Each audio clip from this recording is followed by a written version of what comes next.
I'm a tiny taggart in a brave new world, gonna free this town. If you didn't know about me already, well, you know it now. Hello and welcome to my channel. I'm Objectivist Girl if you haven't met me already, and that was my song Shrug that'll hopefully be in Atlas Shrugged Part 3 the movie. And behind me is the Free State Project flag because I'm filming at the Free State Project headquarters in New Hampshire. So if you'd like to learn more about the Free State Project or you'd like to move, please see the link below. So today I want to talk to you about some of the common myths about objectivism and Ayn Rand herself.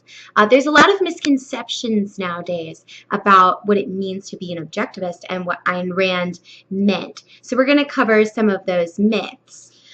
First, I'd like to give credit to TAS for their book, The Myths About Ayn Rand, and it's a really great book. I suggest anyone reads it. It took me 15 minutes to read, and it's chock full of awesome information about what objectivism means to people who are not an objectivist. So I suggest that you take a look at that. So the first myth about Ayn Rand is that she was an elitist. And that her philosophy is for elitists. And this is simply not true. There are two camps that this thought process is divided into. So the first is that her heroes should rule over other people.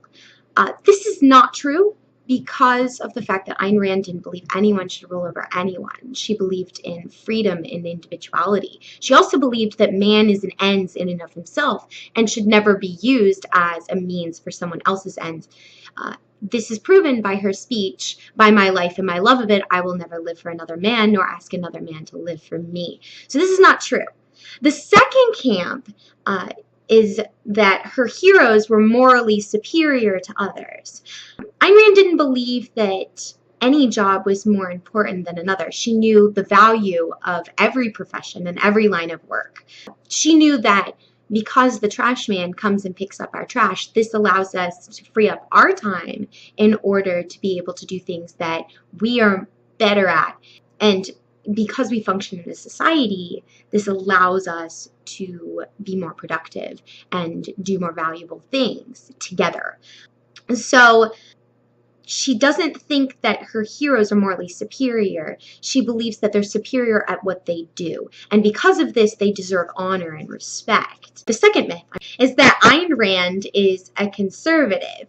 This is not true. Objectivism is actually classically liberal, and this is because Ayn Rand promoted logic, reason, and rationality. Conservatives only use logic and reason for economic decisions. Non-free social policy is not considered rational or reasonable. Rational and reasonable are when we are completely free to make our own decisions because we're individual human beings, and we should be able to make our own decisions about our own lives because they're all different and we celebrate them in different ways.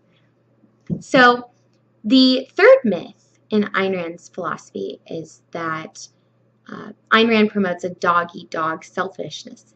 She actually promotes the opposite. Ayn Rand believed in a live-and-let-live philosophy. She knew that man is an end in and of himself and should not be used for another man's means, as proven again by her, "By my life and my love of it, I will never live for another man, nor allow another man to live for me." So she knew that as a society, if we flourish, everyone is brought up to a higher standard of living. So she wanted the entire society as a whole to flourish. So Ayn Rand would never promote a live and let die philosophy. That's why she promoted a live and let live philosophy. She promoted rational self-interest, not selfishness. Hence, the rational part of this. So the fourth myth in Ayn Rand's philosophy is that she's simply pro-business and pro-wealth. This is probably my favorite myth about Ayn Rand because you actually have to have read Atlas to understand that most of her villains are more wealthy than her heroes. she knew that happiness was the end goal. As Francisco says in his very famous money speech in Atlas Shrugged, money is a tool. It will get you where you want to go. So money is not the end goal. Happiness is the end goal. Money is just a badge of honor for creating something that other people desire and want. So it's something that you should wear with pride and honor, but it's not the end goal. So the last myth about Ayn Rand is probably my favorite, because a lot of people like to categorize philosophers in a certain way, and Ayn Rand proves that anyone can be a philosopher. Just because your conclusions are obvious, guys, does not mean that you're not a philosopher. I'm just kidding. This is not the reason. She was a real philosopher because she wrote about consciousness, concept formation, and the nature of existence, which are very key philosophical ideas. So in Galt's speech alone, she explored the fundamental areas of philosophical inquiry. She may not be a professor or a scholarly writer, but this doesn't mean that she's not a thinker. And a thinker is measured by his ability to discover truth. So anyone who is able to discover truth is a philosopher.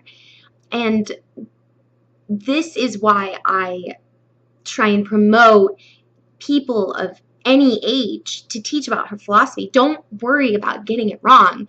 Just tell people how much Ayn Rand has changed your life, and her philosophy has allowed you to reach your highest rational self.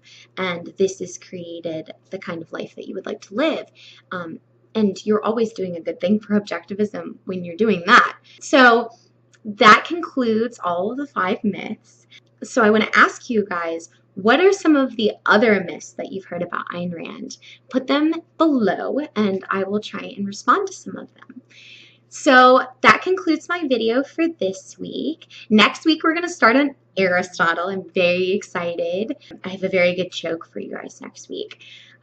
So below, I've included a link to my Facebook, Twitter, website, and music, so you can listen to the rest of Shrug, and you can hear even more from me.